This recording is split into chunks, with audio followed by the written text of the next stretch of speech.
Hello students. उम्मीद है अच्छे से पढ़ रहे होंगे और तुम्हें फायदा भी हो रहा होगा जो वीडियो आप देख के कर रहे हो, पढ़ रहे हो, समझ भी रहे होंगे। और जो भी कहानी, एकांकी या कविता पढ़ाई जाती है उसका ये देखा जाता है कि बोर्ड में आपके अच्छे से अच्छे मार्क्स आ जाए। मेन मोटो हमारा यही है कि आप जितना पढ़ रहे हैं उतने आपको मार्क्स भी मिले। और साथ साथ आपको मैं बताती भी जाती हूँ कि हमें कहाँ कहाँ मार्क्स गेन करने। आज हम एकांकी संचय की नई एकांकी मातृभूमि का मान हम पढ़ेंगे और जिसके लेखक हैं हरि कृष्ण प्रेमी। नाम से ही आप समझ गए होंगे कि कहानी किस पर आधारित हो सकती है, देश प्रेम पर होगी। क्योंकि अच्छे बच्चे हैं, अच्छे से मुझे पता है कि इतने उनको नॉलेज है, उनको पता है कि अगर मातृभूमि के बारे में यहाँ बोला गया है तो उसमें किसी न किसी की देशभक्ति की भावना उजागर होगी या हमारे सामने आएगी। तो इस कहानी को, इस एकांकी को लिखा है श्री हरि कृष्ण प्रेमी जी ने। और अ, उनका जन्म मध्य प्रदेश में हुआ था। और बहुत सारे उनके ऐसे साहित्य है जो हिंदी में उन्होंने बहुत सारा योगदान दिया है। सफल नाटककार हैं, लोगों को बहुत प्रिय भी हैं क्योंकि उनकी भाषा भी ऐसी रही। और देश के लिए उन्होंने हमारे अंदर भी ऐसी भावनाएं जागृत की।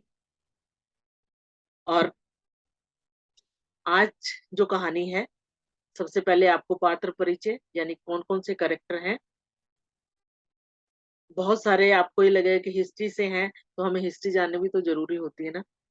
तो सबसे पहला चरित्र है राव हेमू, जो बूंदी का शासक। बूंदी मतलब ये जगह का नाम है राजस्थान में। और अभय सिंह मेवाड़ का सेनापति। दोनों अलग अलग जगह है। महाराणा लाखा मेवाड़ का शासक मतलब वहां का राजा।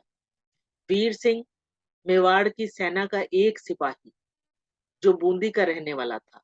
कि वहां पे वो मेवाड़ की सेना में है पर रहने वाला वो बूंदी जगह पे है। अब पहले तो क्या था ना कि छोटे छोटे भागों में बटा हुआ था हमारा देश, अलग अलग राजा थे। पर एक दूसरे की जगह पे भी तो जाते होंगे ना। पर जिस जगह से वो थे उस जगह से भी उनको बेहद लगाव था, जो आगे आपको कहानी में ये दिखाई देगा।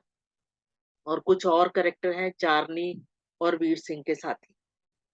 ऐतिहासिक घटनाएं हैं इसमें। और इसका पहले मैं समरी आपको बता देती हूँ ताकि जब आप पढ़ो तो आपको समझ आ जाए कि इस कहानी में, इस एकांकी में हाड़ा राजपूत वीर सिंह के बलिदान का के बारे में बताया गया है। और मेवाड़ नरेश, मेवाड़ के जो राजा है, महाराणा लाखा ने सेनापति अभय सिंह से बूंदी के राव हेमू के पास यह संदेश भेजा है कि बूंदी मेवाड़ की अधीनता स्वीकार करे। अभी कोई भी जाके सीधा बोले कि तुम मेरे अंडर आ जाओ तो कौन आएगा ना। और उसके लिए वो बहाना भी बोलते हैं कि राजपूतों को इकट्ठा किया जा रहा है। तो राजपूतों को इकट्ठा करने के लिए वो खुद किसी के अंडर नहीं जा रहे हैं, वो बोलते हैं कि मेरे अंडर आ जाओ। तो कोई भी राजा जो स्वीकार नहीं करेगा, तो यहाँ भी यही हुआ है।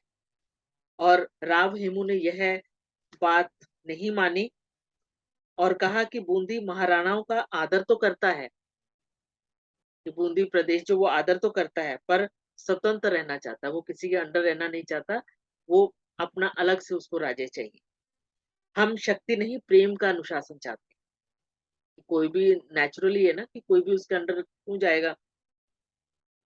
और राणा लाखा को ये बात गुस्सा आती है, वो बहुत क्रोधित हो जाते हैं और एक प्रण लेते हैं, प्रतिज्ञा लेते हैं। जैसे पुराने राजा या वो राजपूत ये लोग बोलते थे ना, हम वो अपनी इस प्रथाओं के लिए फेमस है कि राजपूतों ने प्राण जाए पर वचन न जाए। तो यहाँ भी उन्होंने ये लिया कि जब तक बूंदी के दुर्ग पर, कि बूंदी का जो किला है, जो वहां पे वो सेना सहित प्रवेश नहीं कर लेंगे, तब तक अन्न जल मतलब खाना पीना भूख हड़ताल में बैठ गए कि मैं नहीं खाऊं पीऊंगा। पर ये बात गलत थी, उनको भी पता था कि रातों-रात तो ये नहीं हो सकता। तो फिर उनकी प्रतिज्ञा पूरी करने के लिए जो उन्होंने सोचा था, एक नकली किला बनाया गया, जो कि उसके ऊपर वो विजय प्राप्त करके असली अपनी वो प्रतिज्ञा तोड़ दें और समय आने पर फिर वो युद्ध की तैयारी करके वहाँ धावा बोल सकते थे। पर हुआ अलग, यहाँ कहानी ही बदल गई क्योंकि उन्होंने ये सोचा कि युद्ध युद्ध में रियलिटी तभी आ सकती है, जब कोई इसकी रक्षा करे, मतलब उधर भी कोई बैठे और इधर भी बैठे और नकली युद्ध हो, जैसे खेल खेलते हैं ना वैसे ही। तो फिर ये वो जीत कर अपने प्रतिज्ञा पूरी कर सकते हैं। पर यहाँ कहानी थोड़ी बदल गई थी, जो हम पढ़ते हुए इसमें जानेंगे कि कैसे बदली और क्या हुआ था। क्योंकि अभी से बता दिया तो इसका चार्म खत्म हो जाएगा ना, इसका मज़ा नहीं आएगा और आप आगे पढ़ना भी नहीं सोचोगे कि नहीं हो गई थी कहानी। पर हम पूरी कहानी पढ़ेंगे और ध्यान से, क्योंकि मार्क्स तो लेने हैं ना, हमारा मोटो हमें बार-बार मैं दोहराती रहती हूँ कि हाँ, हमें मार्क्स लेने हैं और एज़ ए एग्ज़ामिनर मुझे पता है कि कहाँ पे हमें नंबर मिल सकते हैं। पहले तो कैरेक्टर आपने देख लिए, राव हेमू बूंदी का शासक है, कि बूंदी पे जो राजा था उसका, अभय सिंह मेवाड़ का सेनापति, महाराणा लाखा मेवाड़ का शासक, कि वो वहाँ का मेवाड़ का राजा और वीर सिंह मेवाड़ की सेना में एक सिपाही जो बूंदी का रहने वाला था। ये आपको बहुत लास्ट में जाके इससे मोटिवेशन मिलेगी। अभी पहला जो सीन है, स्थान है बूंदीगढ़, जगह का जो मैंने बताया कि राजस्थान में ये प्लेस है और बूंदी के राव हेमू अपने कमरे के मेवाड़ के सेनापति अभय सिंह से बात कर रहे हैं, कि अपने रूम में ही वो बात कर रहे हैं। अभय सिंह बोलता है कि महाराज सिसोदिया वंश हाड़ाओं को आदर और स्नेह की दृष्टि से दिखता है, जो मैसेज वो दिया जा रहा है। तो राव हेमू बोलते हैं, तो फिर आप बूंदी की मेवाड़ की अधीनता स्वीकार करने के लिए आज्ञा क्यों लेके आए हैं? कि अगर आप हमारी इतनी रिस्पेक्ट करते हैं, तो ऐसा क्यों बोल रहे हो कि हमें उसके अधीन उनको करना है? तो अभय सिंह को एक्सक्यूज़ क्या दे रहे हैं? ध्यान से सुनना ज़रा कि एक्सक्यूज़ क्या दिया कि महाराव हम राजपूतों को छिन्न-भिन्न के अलग-अलग जो विदेशी शक्तियाँ हैं, उनका सामना करना पड़ता है और इस बात की बहुत ज़रूरत है हमें कि हम इकट्ठा होके रहें। और राव हेमू बोलते हैं कि और वह केंद्र चित्तौड़? तो अभय सिंह बोलते हैं, हाँ, इसमें कोई संदेह नहीं कि चित्तौड़ का इतिहास, चित्तौड़ भी आपने सुना होगा कि वहाँ की भी जो राजपूत थे, हमेशा उन्होंने जान की परवाह नहीं की और देश के लिए अप आगे बढ़ते रहे। और बोलते हैं कि जब और बूंदी राज्य भी सदा से मेवाड़ के आश्रित वो बोलते हैं कि वो तो उसके अधीन ही रहा। पर आपको लगता है कि राव हेमू या इनके इसमें बन सकेगी इस बात पे? नहीं होगा, क्योंकि कोई भी मर्ज़ी से किसी के अधीन होना स्वीकार नहीं करेगा। तो बोलते हैं कि हाड़ा वंश किसी की गुलामी स्वीकार नहीं करेगा, चाहे विदेशी शक्ति हो, चाहे मेवाड़ का महाराणा हो। तो फिर अभय सिंह बोलते हैं कि आज राजपूतों को इकट्ठे होने की ज़रूरत है और इकट्ठा कौन कर सकता है? वो नाम लेते हैं महाराणा लाखा, कि राजपूतों की शक्ति को इकट्ठा करने का जिम्मा या वो ताकत महाराणा लाखा में है। ये बात याद रखना कि वहाँ पे ये एक्सक्यूज़ दिया जा रहा है, उसके लिए फ़ेवर में ये बात की जा रही है कि ये हम कर सकते हैं। तो राव हेमू बोलते हैं कि ताकत की बात छोड़ो, हर एक को अपना जो भी राजपूत है उनको अपनी ताकत पे बहुत घमंड है ना, गर्व है, अभिमान है कि उनको अपने आप पे प्राउड है। तो इस बात के लिए वो अभी सबको अपने-अपने शक्ति पे घमंड है, तो वो अ, किसी के अधीन क्यों होगा? तो बोलता है कि माला की बात छोड़ो, कि आज तुम ये जो मेरे पास एक लेके आए हो अ, मेरे पास एक संधि करने के लिए या बात करने के लिए आए कि हमारे अधीन हो जाओ, तो माला तोड़ने का तो मतलब बिखरने का तो काम शुरू हो ही गया। हम समझ रहे हैं ना कि अगर तोड़ने वाली बात है, कोई किसी उसके अधीन क्यों जाएगा? तो अभय सिंह फिर बोलते हैं किंतु अनुशासन का अभाव हमारे देश को टुकड़े किए हुए है। तो कहते राव हेमू उसको जवाब देते हैं कि देश का अनुशासन मानने के लिए तो हाड़ा वंश तैयार ही है, और मेवाड़ के महाराणा को यदि अपने ही जाति भाइयों पर या अपने ही अगर प्रदेश के लोगों पर, राजपूतों पर अपनी ताकत आजमाने की इच्छा है तो कोई उन्हें रोक नहीं सकता, क्योंकि ये तो एक तरह से युद्ध करने के लिए बुलावा ही था ना कि युद्ध करने के लिए आ जाओ। बूंदी जो है स्वतंत्र राज्य है और स्वतंत्र रहकर ही सभी का आदर करता है, सबका सम्मान करता है और किसी के वो अधीन रहना पसंद नहीं करेगा, क्योंकि कौन जाएगा कि हम तुम्हारे अधीन हो जाते हैं कि हाँ हम इकट्ठे रहेंगे मिलके, तो ऐसा नहीं हो सकता था। तो अभय सिंह पूछते कि ठीक है फिर मैं जाऊं? कहते हाँ जाओ ना, क्योंकि उनकी वो बात नहीं मानी गई तो वो जाएंगे ही। तो यहाँ पे फिर अभी दूसरा सीन शुरू होता है, जगह बदलेगी, दूसरा दृश्य है, जो स्थान है चित्तौड़ का राजमहल, क्योंकि जो संदेश लेके गया वो भी तो वहां जाके बताएगा ना कि महाराणा बहुत एकदम टेंशन में है और इधर उधर घूम रहे हैं। जब किसी को बहुत टेंशन होती है तो वो घूमते ना उठ के, उनको चैन नहीं आता, यहाँ भी वही चल रहा है। तो लाखा बोलते हैं कि मेवाड़ के गौरवपूर्ण इतिहास में मैंने कलंक का टीका लगाया है। इस बार मुट्ठी भर हाड़ाओं ने हम लोगों को जिस प्रकार पराजित किया, बीच का सीन यहाँ पे दिया नहीं है, पर यह है कि उनका युद्ध हुआ है, कहते कि उन्होंने हमें हरा दिया है, और कहते कि मेरे सम्मान, मेरा इज्जत चली गई मेरे को। तो अभी जितनी मुझे अभी इंसल्ट फील हुई है कि वो तो मेरा दिल ही जानता है। और उसी समय अभय सिंह और महाराणा को अभिवादन किया जाता है, और अभय सिंह वहां प्रवेश करते हैं और बोलते हैं कि महाराणा को बोलते हैं कि सभी जो दरबार के लोग हैं वो आपको वहां बुला रहे हैं, कि आपको मिलने के लिए इच्छुक हैं, वो मिलना चाह रहे हैं। तो महाराणा अभय सिंह, जो महाराणा है वो अभय सिंह को बोलते हैं कि मैं दरबार में नहीं जाऊंगा, क्योंकि उनकी इंसल्ट हुई है ना, तो अभी लोगों के सामने वो कैसे जाएं।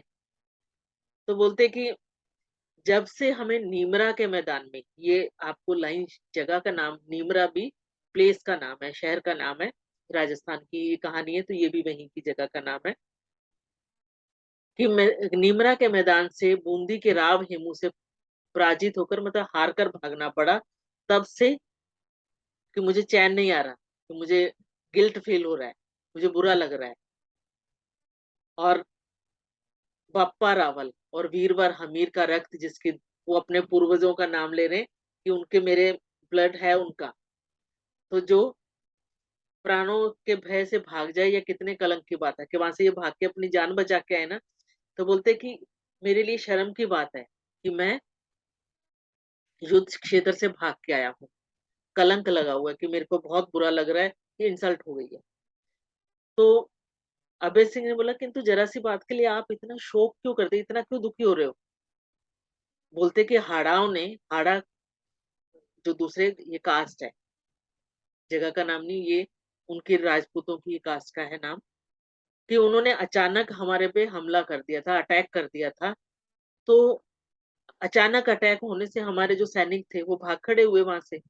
अचानक से अगर अटैक होगा तो वो थोड़ी तैयार थे युद्ध के लिए, वो तो सोए हुए होंगे, जब तक संभलेंगे तब तक उनको भागना ही पड़ा। और आगे वो बोलते हैं कि इसमें किसी का कोई दोष नहीं है, और इसमें मेवाड़ के जो इज्जत है उस पे कोई कमी नहीं आई है, क्योंकि वो तो अचानक हमले के कारण हुआ ऐसा। तो महाराणा फिर उसी वही बात करते हैं कि इंसल्ट हुई है, तो बोलते हैं जिनकी खाल मोटी होती, खाल मोटी होती जिन पे कोई असर नहीं होता, उन्हें अपने जो भी इंसल्ट होती है उसके कोई फिक्र नहीं होता, पर जो अपने सम्मान को अपने प्राणों से भी बढ़कर, अपनी जिंदगी से बढ़कर मानते हैं, अगर उन्हें हारना पड़े और फिर ज़िंदा रहना पड़े, तो उनके लिए उनका तो मज़ाक बन जाता है। तो इसलिए वो बहुत उन्होंने अपने आप पे इंसल्ट फ़ील की हुई है। तो कहता है कि मैं अपने जो माथे पे ये कलंक का टीका लगा है, उसको हटाना चाहता हूँ। तो अभय सिंह बोलते हैं कि सारे सैनिक अपने प्राणों की बलि देने को तैयार हैं, पर वो सिचुएशन ऐसी थी कि जब उनको वहाँ से निकलना पड़ा। तो महाराणा बोलते हैं ठीक है कि आज वो दिन आ गया है। वो अपने साथ कहते हैं कि जो अपने पूर्वजों के नाम लेके बोलते हैं कि मैं प्रतिज्ञा करता हूँ कि जब तक बूंदी के दुर्ग में मैं कहते कि अपनी सेना के साथ अगर नहीं वहाँ पे उसको अपने अंडर कर लेता कि सेना के साथ वहाँ प्रवेश करूँगा, उस पे हमला करूँगा और जीतूँगा, तभी मैं कुछ खाऊँ-पीऊँगा। वो इतनी कड़ी प्रतिज्ञा ले लेते हैं, एक प्रण लेते हैं कि मैं ऐसे नहीं भी ज़िंदा रह सकता। उनको प्रवेश करके वहाँ जीत के फिर ही मैं कुछ खाऊँ-पीऊँगा। अभी सब परेशान होते हैं ना कि राजा ने ऐसी प्रतिज्ञा ली है, तो अभय सिंह वो फिर बोलते हैं कि महाराणा कि छोटे से बूंदी दुर्ग के लिए आप इतनी बड़ी प्रतिज्ञा ले रहे हो और हाँ ठीक है उनको उसके लिए दंड मिलेगा, उस पे हम अटैक करेंगे, हम जीतेंगे भी। पर हाड़ा लोग कितने वीर हैं, यह आप लोगों को नहीं पता कि युद्ध करने से भी वे यम से नहीं डरते और हम भी युद्ध करने में मतलब किसी अपने प्राणों को देने के लिए भी पीछे नहीं हटेंगे, चाहे कितने भी लग जाए, कि हम एक पर आप ऐसी प्रतिज्ञा ना करो। तो महाराणा बोलते हैं, "आप क्या कहते हैं सेनापति? क्या का आपने कभी सुना है कि प्रतिज्ञा को वापस लिया हो कि जो हमने प्रण किया हो, जो हमने एक सोच लिया हो कि हम यही करेंगे?" अभी यहाँ फिर बोलते हैं, "प्राण जाए पर वचन ना जाए", जो मैंने शुरू में आपसे बोला था कि अभी जो मुँह से बात निकल गई, उसको हम वापिस नहीं लेंगे। क्योंकि राजा भी ज़िद्दी होते थे ना, वो मानते नहीं थे कि हाँ, जो बोल दिया तो बोल दिया। पर इस बात का भी पूरा कैसे करेंगे कि जो युद्ध हुआ है, हाड़ा जाति ने जो वीरता का प्रदर्शन किया है, तो अभी वो बात पूरी तो होनी चाहिए। तो अभी पीछे से आवाज़ ये गाना गाने की आवाज़ आती है। ये सागर से रत्न निकले निकाले, युग-युग से हैं गए सँभाले। इनसे दुनिया में उजियाला, तोड़ मोतियों की मत माला। ये छाती में छेद कराकर एक हुए हैं हृदय मिलाकर। इनमें व्यर्थ भेद क्यों डाला, तोड़ मोतियों की मत माला। ये पीछे से जो गाने वाले हैं, ये चारनी है जो वहाँ पे गाते हुए उन आ रहा है। चारनी अ, गाते हुए आ रही है, आ रहा नहीं, आ रही। महाराणा चारनी से पूछते हैं कि तुम गा रही थी कुछ और तुमने राजस्थान की जो एकता है, उसके लिए कुछ संदेश तुम दे रही। पर उस श्रृंखला को तो मैं तो उस श्रृंखला को तोड़ने जा रहा हूँ कि ये जो एक लड़ी चल रही है, एक जो सीरियल चल रहा है और 2 जातियों में दुश्मनी पैदा करने जा रहा हूँ। तो चारनी पूछती है, "क्या कहते हो महाराज? आपका जो सोच है, उस पे सब आपको विश्वास करते हैं, फिर भी मैं आपसे रिक्वेस्ट करती हूँ कि इस समय जो आप हाड़ा शक्ति और साधनों में मेवाड़ के उन्नत राज्य से छोटे हैं, फिर भी वे वीर हैं। मेवाड़ को उनकी विपत्ति के दिनों में सहायता देते रहे हैं। यदि उन्होंने कुछ गलती भी की है तो आप भूल जाओ ना कि क्यों आप राजपूती जो शक्ति है उसके तोड़ने की कोशिश कर रहे हो और अगर युद्ध नहीं करेंगे तो वो लड़ाई नहीं होगी और एकता बनी रहेगी। तो महाराणा बोलते हैं कि तुम बहुत देर से आई हो। तो अभय सिंह बताते हैं कि महाराणा ने प्रतिज्ञा ली है कि जब तक वे बूंदी के बूंदी को जीत नहीं लेंगे तब तक वो कुछ भी खाने-पीने का ग्रहण नहीं करेंगे।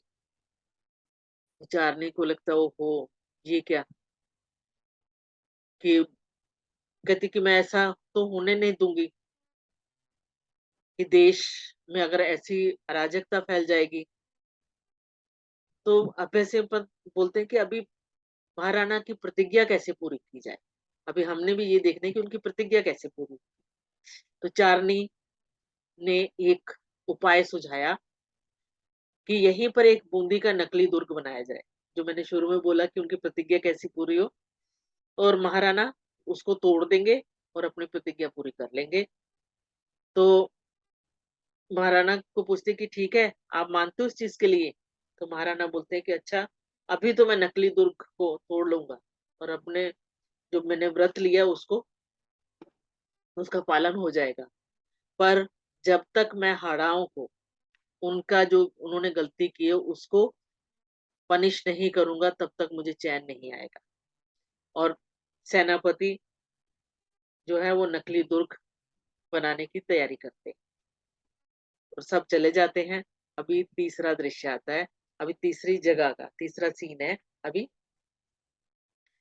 चित्तौड़ के निकट एक जंगली प्रदेश है, नकली दुर्ग का मुख्य दरवाजा, जो किला या उसका जो दरवाजा है, महाराणा लाखा और सेनापति अभय सिंह का प्रवेश होता है वहां पे।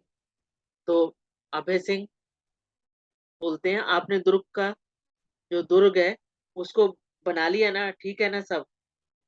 तो महाराणा क्यों ना बनता, ने बिल्कुल ये बूंदी की ही दुर्ग की तरह बिल्कुल वैसा का वैसे बिल्कुल डिट्टो वैसा बना है, और अभी इस पे चढ़ाई का खेल खेला जाएगा।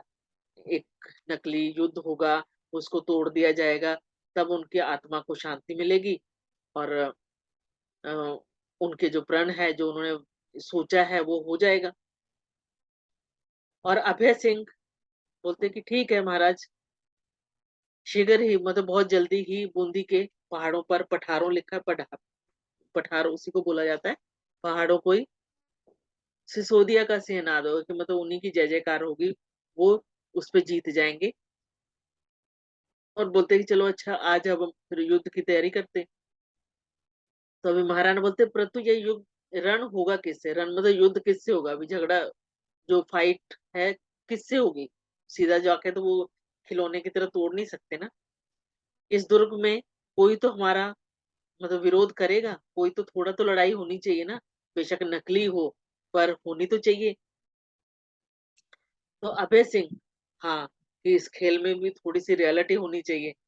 वो बोलते कि ठीक है, इसमें अंदर कुछ हम अपने जो सैनिक रख देंगे, और जो बंदूकों से मतलब एक खाली उसको चलाते रहेंगे, और कुछ ही टाइम का ये खेल होगा, फिर ये दुर्ग जो है, जो किला बनाया हुआ है, इसको तोड़वा दिया जाएगा। अभी दोनों चले जाते हैं। दूसरी ओर अभी यहाँ सीन पलटता है, वीर सिंह अपने कुछ साथियों के साथ आते हैं। वीर सिंह शुरू में आप देखना कौन थे, याद आ गया ना? हाँ, गुड। वीर सिंह, मेरे बहादुर साथियों, तुम देख रहे हो कि हमारे यह सामने कौन सी इमारत बनाई, क्योंकि ये वहां के रहने वाले हैं ना, बूंदी के। तो कहते हैं कि ये कौन सी इमारत बनाएगी, ये बूंदी का दुर्ग बनाया है। तो पहला साथी, हाँ सरदार, यह हमारी जन्मभूमि बूंदी का दुर्ग है। तो वीर सिंह कहते हैं कि तुम जानते हो कि महाराणा इसको जीतकर अपनी प्रतिज्ञा पूरी करना चाहते हैं, तो क्या हम अपनी मातृभूमि का अपमान होने देंगे, कि हम अपना जो बर्थ प्लेस है उनका, कि उसको हम उसके इंसल्ट होने देंगे? यह हमारे वंश का मान का मंदिर है, कि ये तो हमारी रहने की जगह है, जो ये भी हमारे भी पूर्वजों की जगह है, तो क्या हम इसको तोड़ने देंगे? तो उनके अंदर ये अहम जाग पड़ा कि ये तो हमारा है, ये हमारी जन्मभूमि का है। हमारे भी देश से अगर दूसरी जगह कोई जॉब करने के लिए जाते हैं, तो रहते तो भारतीय ही है ना, फिर भी अपने भारत के लिए वो काम करते हैं, वहां भी उनका नाम रोशन करते हैं, कोई नुकसान नहीं पहुंचाने देना चाहते। तो हमें ऐसा ही होना चाहिए, ये संदेश भी है हम सबके लिए। तो दूसरा साथी बोलता है पर ये तो नकली है ना। तो बोलता है कि चाहे नकली बूंदी भी है, जगह का नाम है बूंदी, पर हमें ये अपनी जान से भी प्यारा है। जिस जगह एक भी हाड़ा है वहां बूंदी का अपमान आसानी से नहीं हो सकता, क्योंकि उस जगह के रहने वालों का अगर उस जगह का भी अपमान नहीं होने देंगे तो कहते हैं कि फिर तो अब महाराणा आश्चर्य के साथ देखें कि यह खेल खेल ही नहीं रहेगा। यहाँ पे तो वही सिसोदियों और हाड़ाओं के मतलब एक्चुअल फाइट हो जाएगी कि वहां युद्ध होगा, असली होगा और वही युद्ध में जैसे सैनिक मारे जाएंगे, खून खराबा होगा तो असली हो जाएगा। तो तीसरा साथी बोलता लेकिन सरदार हम लोग महाराणा के नौकर हैं, क्या महाराणा के विरुद्ध तलवार उठाना हमारे लिए उचित है? तो वो भी उनको सही है कि इनके यहाँ तो नौकरी करते हैं, तो अभी क्या इसको हमें क्या करना पड़ेगा कि हम अपने राजा के अगेंस्ट हो जाएं? तो वीर सिंह बोलते हैं कि जिस जन्मभूमि में हम खेल कूद कर बड़े हुए हैं, जहाँ पे हमने जन्म लिया है, उनका कैसे अपमान सहने देंगे? जब कभी मेवाड़ की स्वतंत्रता पर आक्रमण हुआ है, कि जब भी उसकी आजादी खतरे में आई है, तो हमारी तलवार ने उनके नमक का बदला लिया है कि हमारे शरीर उसी से बना हुआ है। लेकिन जब मेवाड़ और बूंदी के मान का प्रश्न आएगा, जब ये क्वेश्चन आएगा, तो हम जो महाराणा के जब उनकी उन पे तो वार नहीं करेंगे कि जब महाराणा के से अगर सीधा युद्ध करेंगे, लड़ना पड़ा तो हम तलवारें उनके पास चुपचाप रख देंगे और बूंदी की ओर से प्राणों की बलि दे देंगे। अब ऐसा ही अवसर आ रहा है।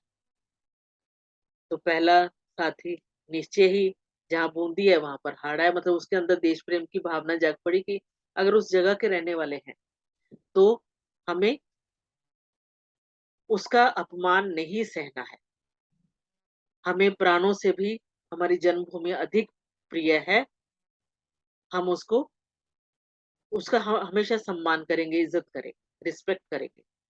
तो वीर सिंह मेरे वीरों, तुम अग्निकुल के अंगारे हो, अपने वंश की आभा को क्षीण ना होने देना कि तुम अपने जो प्रदेश के अपने देश की है उसकी इज्जत खराब मत होने देना। और ये प्रतिज्ञा करो कि जब तक हम यहाँ हैं, चाहे नकली भी हो, पर हम अपने राज्य को हारने नहीं देंगे। हम अपने देश का सम्मान करेंगे, प्रदेश का सम्मान करेंगे। तो सब लोग ठीक है, हम प्रतिज्ञा करते हैं कि दुर्ग पर मेवाड़ का ध्वज न फहराने देंगे। ध्वज मतलब कि वहां पे उनका झंडा नहीं लगेगा। हम उसको हारने नहीं देंगे कि जब तक हमारे में जान है। तो वीर सिंह बोलते हैं कि मुझे आप लोगों पर अभिमान है और बूंदी को ऐसे पुत्र मिले तो वो अपने आप को उसको प्राउड फील हो रहा है, उस धरती को, जन्मभूमि को प्राउड फील हो रहा है कि ऐसे बच्चे हैं उस धरती के, कि हमें चाहे जवान जान ही गंवानी पड़े पर हम कभी भी पीछे नहीं हटेंगे। और यहाँ पर फिर से नया दृश्य हमारे सामने आता है, चौथा दृश्य। ये स्थान है अभी, डेफिनेटली वो युद्ध जहाँ पे होगा वहीं का दिखाया जाएगा। बूंदी के नकली दुर्ग का दरवाजा है और महाराणा लाखा और अभय सिंह का प्रवेश। महाराणा बोलते हैं कि सूर्य डूबने क्यों आया, और कितनी शर्म की बात है कि अभी तक हम बूंदी के नकली दुर्ग पर भी झंडा नहीं लहरा सके, और वीर सिंह और उसके थोड़े से साथी भी इतनी बहादुरी के साथ लड़ रहे हैं। तो अभय सिंह बोलते कि हाँ महाराणा, हम तो समझते थे कि घड़ी दो घड़ी में खेल खत्म हो जाएगा, क्योंकि वो तो नकली दुर्ग बना के नकली लड़ाई लड़ रहे थे ना। लेकिन हमें ये खाली जो वार थे वो नहीं थे, उसका हमें वहां के जो हाड़ा लोग यहाँ पे रहने वाले थे उनके असली निशाने हमें उनका मुकाबला करना पड़ा।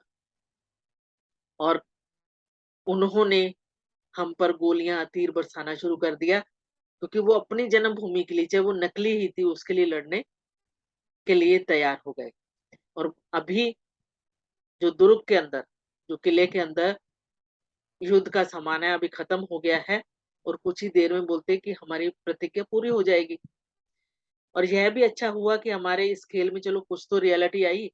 महाराणा बोल रहे हैं यदि हमें कुछ भी बिना युद्ध किए उसको तोड़ना पड़ता और उस पे झंडा फहरा देते, तो कहते मुझे संतोष नहीं आता था, मुझे ऐसे सेटिस्फेक्शन नहीं होनी थी कि सिर्फ गेम ही हुई वो।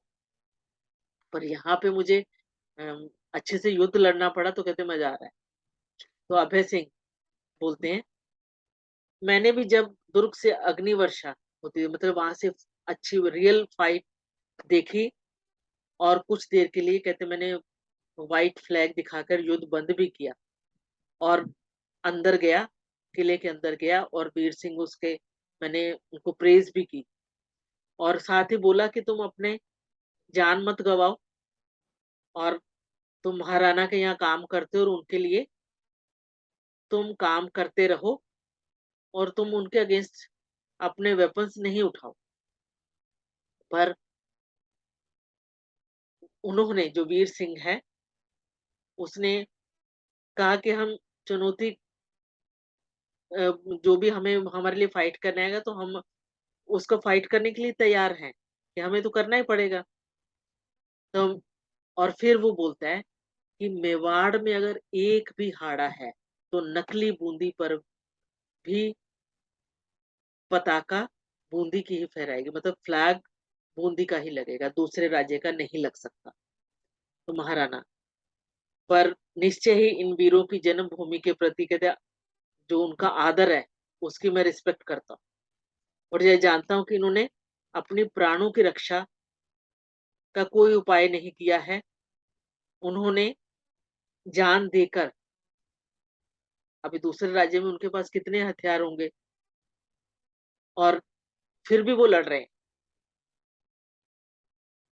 और इतने बहुमूल्य प्राण लेकर मुझे प्रतिज्ञा पूरी करनी पड़ेगी। वह देखो दुर्ग की उस दरार में खड़ा हुआ है, जो एक थोड़े से जगह से दिखाई दे रही थी। वीर सिंह बहुत ही एक्टिव होकर वहां से उन पे अटैक कर रहा है, और अकेला ही सैनिकों की टोली को रोकने की कोशिश कर रहा है। तो बोलते हैं कि धन्य है, मतलब वो उनकी मदर को रिस्पेक्ट दे रहा है, बोल रहा है कि ऐसे जो वीर पुत्र पैदा किए हैं, कि जहाँ वो अपनी धरती के लिए अपनी जान देने के लिए तैयार है। और महाराणा, अरे जब बहुत जोर से एक धमाका सुनाई देता है, तो देखो कि महाराणा बोलते हैं कि जो गोला एक फेंका गया, जो बॉम्ब फेंका गया, उससे वीर सिंह की मृत्यु हो गई है, और बूंदी के जो सैनिक है, वो हमेशा के लिए नींद में सो गए, मतलब उनकी मृत्यु हो गई है, और अभी हमें विजय वहां मिलेगी, हम जीत गए। और कहते कि जाओ मेवाड़ का वहां पे एक फ्लैग लगा के वो झंडा लगाओ, और जो वीर सिंह की बॉडी है, डेड बॉडी है, उसको रिस्पेक्ट के साथ यहाँ ले आओ। अब ऐसे चले जाते हैं, और महाराणा बोलते हैं, आज इस विजय में मेरी सबसे बड़ी पराजय हुई है, कि इस जो जीत में भी मेरी हार हुई है, कि ऐसे ही फालतू के अभिमान ने मैंने कितने ही निर्दोषों को बलि चढ़ा दिया। ये युद्ध जरूरी नहीं था ना, एक नकली युद्ध करते करते ही उन्होंने जान गंवा दी, और अपने ही वीर सैनिकों को उन्होंने शहीद कर दिया। अभी चारनी का फिर प्रवेश है। महाराणा, अब तो आपकी आत्मा को शांति मिल गई होगी, अब तो आपने अपने सिर का कलंक पे जो आपका टीका लगा था, वो धुल गया होगा, और देखिए बूंदी के दुर्ग पर मेवाड़ के सेनापति विजय पताका फहरा रहे हैं, कि जो नकली दुर्ग भी था उस पर उसकी जो विजय का झंडा लगा हुआ है, और जो युद्ध करते हुए, युद्ध में जीतने पे जो म्यूजिक बजता है, कि वो चल रहा है, वहां पे बजाया जा रहा है। तो चारनी को बोलते हैं, महाराज, महाराणा, कि क्यों पश्चाताप से विकल प्राणों को तुम और भी दुखी करती हो, कि मैं तो पहले ही से पछता रहा हूँ, और अभी तुम फिर और ऐसी बातें करके मुझे क्यों दुखी करते हो, कि न जाने किस मुहूर्त में, पता नहीं कौन सी बात में आके, कि मैंने बूंदी को अपने अधीन करने का, अपने अंडर करने की सोची, और वीर सिंह की वीरता ने जो इतना अच्छे से युद्ध लड़ा, अपनी मातृभूमि के लिए, और उसने कहते कि मेरी आंखें खोल दी कि ऐसी मैं देखता हूँ कि ऐसी वीर जाति को अधीन करने की अभिलाषा करना भी, इच्छा करना भी पागलपन है। कि अगर हम ऐसी इच्छाएं करते हैं और फालतू के उसमें अपने अभिमान में आके, घमंड में आके उल्टी सीधी हरकतें करते हैं, तो वो हमारे लिए शर्मनाक हो सकती। तो चारनी बोलती तो क्या महाराणा, अब भी बूंदी और मेवाड़ और बूंदी के हृदय मिलाने का कोई रास्ता नहीं निकल सकता। अभी वीर सिंह के शव के साथ अभय सिंह का प्रवेश होता है। अभय सिंह को बोला था ना उन्होंने कि उनकी बॉडी लेके आओ, तो वो लेके आते हैं और महाराणा उनके डेड बॉडी के पास बैठते हैं और उनसे माफी मांगते हैं। तो बोलते हैं कि क्या बूंदी के राव और हाड़ा वंश का प्रत्येक राजपूत आज की इस दुर्घटना को भूल पाएगा? अभी उन्हें बाद में पछतावा हो रहा है कि युद्ध से क्या हासिल हुआ, कुछ भी तो नहीं। अभी राव हेमू प्रवेश करते हैं, बोलते हैं क्यों नहीं महाराणा, हम युग युग से एक हैं और एक रहेंगे। आपको यह जानने की जरूरत नहीं है कि राजपूतों में कोई राजा है ना कोई महाराजा है, और सभी देश और जाति और अपने लिए, अपने सम्मान के लिए वो जो हमारे सैनिक हैं वो प्राण भी दे सकते हैं। हमारी तलवार अपने ही लोगों पर नहीं उठनी चाहिए। और बूंदी और हाड़ा, जो दोनों बूंदी के हाड़ा सुख और दुख में चितौड़ के से सोते होंगे, मतलब अभी वो मिलके रहेंगे कि कोई युद्ध नहीं करेंगे। हम सब राजपूत अग्नि के पुत्र हैं। ये सभी राजपूत और आपस में लड़ रहे थे ये लोग, और हमें अलग नहीं होना चाहिए। और वीर सिंह के बलिदान ने हमें जन्मभूमि का मान इज्जत करनी सिखाई है। तो महाराणा शर्मिंदा भी हैं, अपने वो उनको गिल्ट भी फील हो रहा है। कहते हाँ ठीक है कि हम संपूर्ण राजपूत जाति की ओर से इस अमर आत्मा के आगे अपना मस्तक झुकाएंगे, और सब सिर झुकाकर वीर सिंह के जो बॉडी थी, जो शहीद हुए थे, उनके आगे बैठ जाते। इस कहानी से हमें ये शिक्षा मिलती है, हम कहीं भी रहें, देश के किसी कोने में रहें, विदेश में रहें, पर हमें अपनी मातृभूमि, अपनी जन्मभूमि, अपने देश से हमेशा प्यार करना चाहिए, और कभी कोई ऐसा कार्य नहीं करना चाहिए कि हमारे देश का नाम नीचे। ये कहानियां हमें इसीलिए हम पढ़ते हैं कि हमें अपने देश के प्रति प्यार की भावना हमारे अंदर रहे, हम उसके लिए कुछ भी कर गुजरने के लिए तैयार रहे, हमें कभी भी पीछे नहीं हटना चाहिए। बहुत सारी ऐसी कहानियां हैं कि जहाँ देश के सम्मान के लिए, अगर विवेकानंद को पढ़ो तो बहुत सारे ऐसे हैं कि उन्होंने देश के लिए अपना सब कुछ कुर्बान करने की भी, या अपनी भावनाओं को दबाने की कि हमारे देश का नाम बदनाम हो। तो हमारे लिए ये संदेश है बच्चों कि हमें कभी भी यह कोशिश नहीं करनी कि हम देश के सम्मान में पीछे हटे। हमें हमेशा आगे बढ़ के रहना है, चाहे सैनिक बन के, चाहे एक सामान्य नागरिक बन के, या किसी भी फील्ड में हम काम करें, पर देश का नाम हमेशा ऊंचा रखना है। तो लास्ट में अपने देश के सम्मान के लिए मेरे साथ आप भी बोलना, जय हिंद, जय हिंद। ठीक है, चलो आगे फिर मिलेंगे, तब तक के लिए बाय बाय।